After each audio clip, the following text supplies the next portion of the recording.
Pagkatapos, mariing ibinaba ni Yoon ang kanyang kamay bilang hudyat na magsimula ang pag-atake.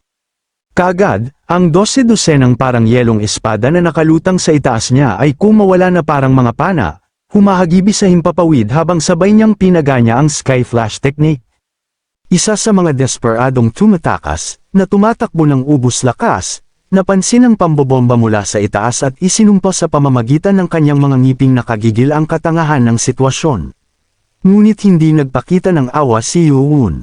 Walang tigil na bumuhos ang mga espadang yelo, at karamihan sa mga ito ay tumusok mismo sa mga dibdib ng mga target, likidong pumatay sa kanila. Nananatiling malamig at walang pagsidlan ng damdamin ang ekspresyon ni Yoon habang ang mga hiyaw ng kanyang mga kaaway ay umaalingaw sa malayo. Kahit na nagaganap ang massacre, tahimik niyang sinuri ang mga resulta. Pagkatapos, sa pamamagitan ng visual data ng nanosystem, ang larangan ng digmaan ay minarkahan ng mga senyales ng mga natumbang kaaway na nakakalat sa paligid. Ngunit isang mahalagang senadoryas ang nanatiling buhay. Bahagyang lumiit ang mga mata ni Yoon dahil sa gulat, isang tao ang tumatakbo pa rin, saglit siyang nagtaka kung sino ang posibleng nakatayo pa. Patuloy na buhay ang senadoryas, naguluhan, ibinaling ni Yoon ang kanyang tingin sa direksyong yun at mabilis na napansin ang figurang nababalot ng benda, isang taong nagawang harangan ang karamihan sa kanyang mga atake. Sa itaas niya, patuloy na bumubuhos ang dumaraming espadang yelo nang walang tigil. Ngunit patuloy na lumaban si Wang Hill. Paulit-ulit niyang iwinasiwas ang kanyang tailback, hinihiwa ang mga parating na proyektilo ng yelo dahil sa sobrang paghihirap.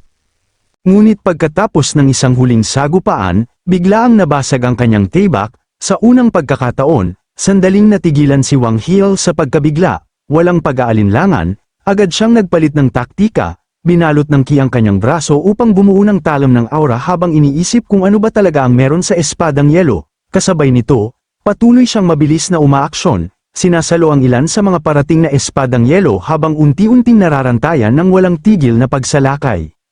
Pagkatapos, sa isang saglit na kapabayaan, malakas na nagmura si Wang Hill, at sa sandaling yon, isang espadang yelo ang tumusok mismo sa kanyang braso, na ikinawindang niya. Hindi tumigil ang atake doon, sumulong pa siya, mas maraming espadang yelo ang kumislap sa hangin, sabay na pumuputol sa tatlo niyang paa. Pagkatapos, bago pa man siya bumagsak sa lupa, isang huling mabilis at tumpak na pagtusok ang tumagos mismo sa kanyang dibdib.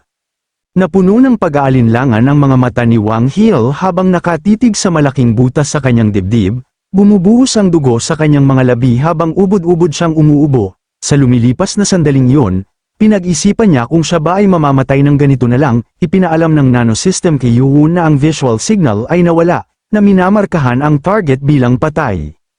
Inilagay ni Yoon ang White Tiger Core Essence sa kanyang likuran bago tumingin ng diretso sa unahan, nalaman na naisa-isa na niya ang lahat ng mga ehekutibo.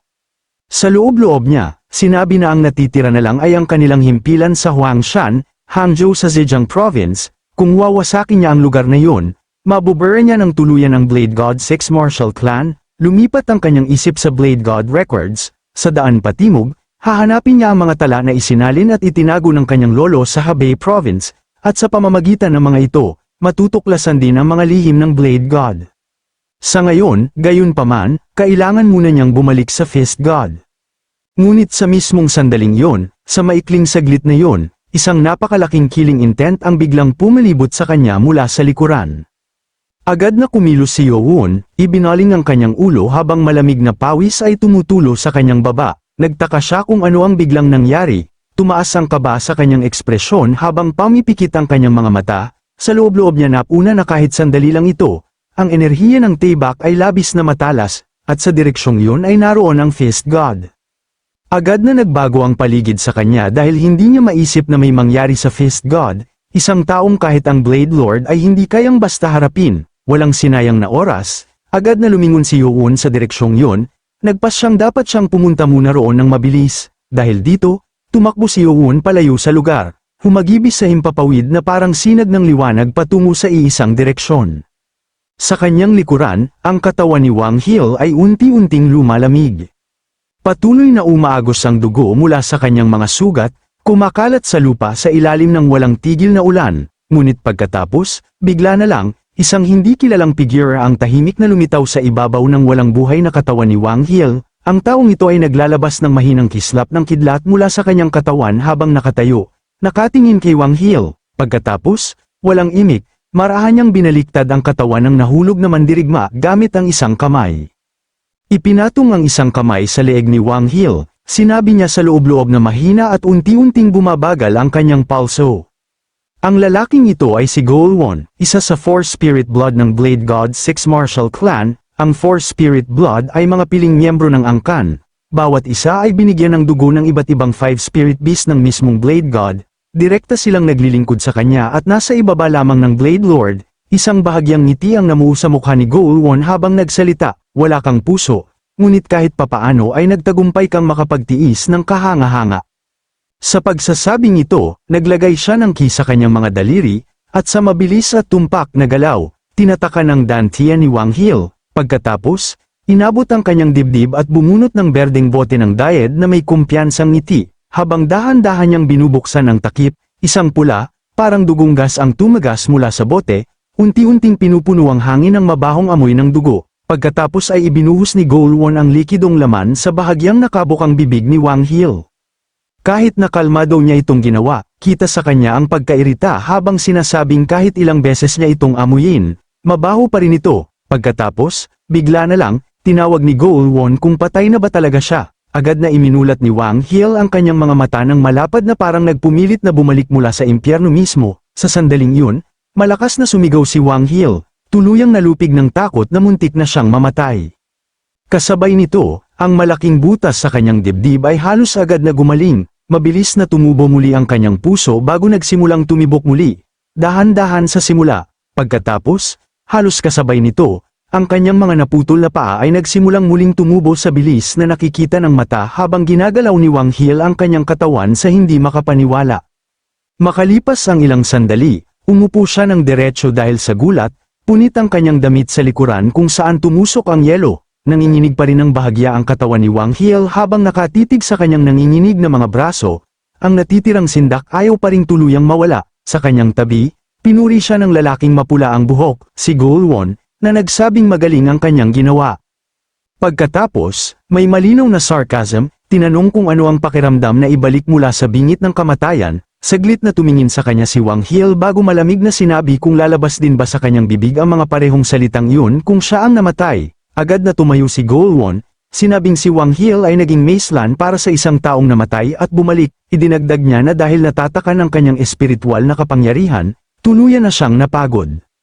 Nagulat si Wang Hil sa mga salitang yun at mabilis na sinuri ang kanyang dantian, at natuklasang tinatakan na ito. Ngunit biglang nagbago ang kanyang ekspresyon nang bumalik ang alaala ng nangyari. Naging mabigat ang kanyang paghinga habang sumagot na kahit matanggal ang tatak, hindi pa rin siya mananalo. Ang hayop na yun, sabi niya, ay isang ganap na halimaw. Agad na nagbago ang ekspresyon ni Golwon, at matapos ang mahinang buntong hininga, sinabi na ang marinig ang mga ganyang salita mula kay Wang Hil. Ang pangalawa sa ranggo ng 4 spirits, ay hindi maliit na bagay. Mukhang, amin niya, ang paglaki ni Yuwon ay lampas na sa aming inaasahan. Buong pagkabigo na hinampes ni Wang Hil ang kanyang kamao sa lupa. Ipinahayag na ito ay nangyayari ng napakabilis, para bang lumalakas si Yuwon sa bawat paghinga niya. Bahagyang nagulat si Golwon, tinanong kung ganoon nga ba talaga kaseryoso. Bilang tugon, ikinwento ni Wang Hil ang sandali nang ang Blade Lord mismo ay napagtagumpayan at natalo ni Yuwon. Pagkatapos, tumaas ng gusto ang kanyang boses habang sumisigaw na kahit paano niya ito isipin, si Yuwon ay lumakas ng napakabilis, hanggang sa puntong makabuluhang pinapabilis ang mismong kasaysayan. Habang tumatayo siya at kinukuha ang kanyang sombrero mula sa lupa, nagpatuloy siya sa mas kalmadong tono, na nagsabing kailangan nilang pigilan siya. Nakakuha na si Yuwon ng 4 sa 5 spirit cores, at kung kukuha siya ng isa pa dito, papasok siya sa isang kaharian na hindi na nila kakayanin. Kitang-kita ang gulat ni Golwon nang marinig na 4 na ang bilang, sumagot siya na ayon sa mga ulat, 3 lang talaga yon. Agad na tumutol si Wang Hil, iginiit na talagang kinuha ng hayop ang core ng Great Ping, malinaw niyang naramdaman ang dominyo ng Great Ping na nagmumula sa kanya. Pagkatapos ay lumingon siya ng mariin kay Golwon at tinanong kung dumating na ba ang iba pang espiritu commander, kailangan nilang dalhin ang lahat ng puwersang militar na yun laban sa kanya. Ngunit sumagot si Golwon na hindi kailangan ng iba. Nakapatong ang kanyang kamay sa kanyang baba at may mahinang ngiti sa kanyang mukha. Sinabi ni Goulwon na kung totoo ang sinabi ni Wang Hil, kung gayon ay naging maayos ang sitwasyon, dahil ang taong yun mismo ay nagbigay-pugay sa kanila, nanlaki ang mga mata ni Wang Hil sa pagkabigla, bahagyang nakabuka ang kanyang bibig habang pinoproseso ang mga salita. Samantala, pabalik sa Big Mountain Range, ang buong lugar ay ginawang guho, lubos ng hindi makilala, maliliit na bunganga na puno ng dugo ang tuldok sa lupa, hinaluan ng bumabagsak na ulan na tumutulo sa kanila. Habang ang buong kapaligiran ay nananatiling nakakatakot na tahimik, ang mga labi ng isang malaking labanan ay kitang-kita sa lahat ng dako, at ang naputol na brasong nakalatag sa lupa ay sapat na upang ipakita kung ano ang naganap ilang sandali lang ang nakalipas. Sa gitna ng lahat, ang War God Malice ay nakatayo pa rin sa ilalim ng buhos ng ulan habang marahang hinahaplos ng hangin ang kanyang buhok. Nang sandaling yun, dumating si Yoon, at nanlaki ang kanyang mga mata sa pagkabigla sa pagkawasak sa harap niya. Likas na sinubukan niyang intindihin ang kanyang nakikita. Si Malice, ang Eastern Caste God, ay nakatayo roon na ang dalawa niyang braso ay naputol, ngunit naninindigan pa rin habang ang isang hindi kilalang figura ay nakatapat sa kanya. Ang hindi kilalang figura ay humakbang pasulong, mahinaong pinuri si Malice sa pagiging kahanga-hanga. Pagkatapos, para bang kinukumpirma ang palitan, nagawa ni Malice na makapaghatid ng isang hampas sa dibdib ng figurang yun, ngunit malamig lamang na tumugon ng figura. Sinabing sa huli, ayaw pa ring lumuhod ni Malice.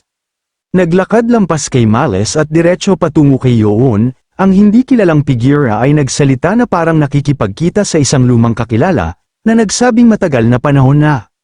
Tuluyang natulala si Yoon, sabay na naguguluhang tumatakbo ang kanyang isip habang tinatanong sa sarili kung nakilala na ba niya ang ganitong tao dati, pinilit niyang alalahanin, naghanap ng sagot, at pagkatapos ay nagkaroon ng kuryente sa kanyang isip. Walang pag-aalinlangan, ito ang parehong nilalang na nakita niya sa ni-record na footage ni Nano.